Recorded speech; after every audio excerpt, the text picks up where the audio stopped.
I wanted to talk about a subject that's very important to you, which is tied into hormones and nutrition. You see, I've heard something recently that, in my opinion, is ridiculous, is somebody shared that nutrition doesn't impact hormones. And literally, that cannot be further from the truth. You see, just from the perspective of food sensitivity, if you have a sensitivity to, let's say, gluten or wheat or cross-reactive food sensitivities or really any other type of food sensitivity, that drives an inflammatory response in your body, which triggers the need for cortisol to convert into cortisone, which is your body's natural anti-inflammatory.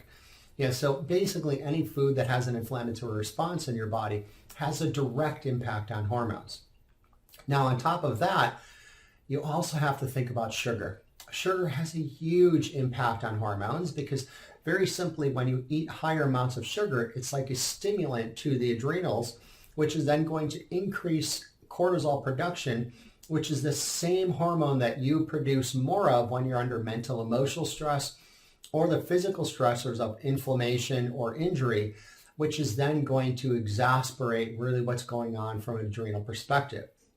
Now, on top of that, insulin and cortisol have a very intimate connection together. So when you're doing something that's going to drive up cortisol, it's also going to have a negative impact on insulin and really create issues with you regulating your blood sugar properly, thus creating a deeper hormonal issue from that perspective.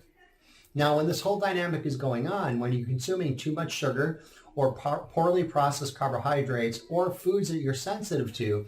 and this is driving that entire cortisol response and having this effect also on insulin, this ends up also negatively impacting other hormones, such as your body's own production of things like testosterone or estrogen hormones or progesterone. So in essence, I just want you to understand that when you're eating a high sugar or a diet that's high in processed carbohydrates, which are flour-based products, or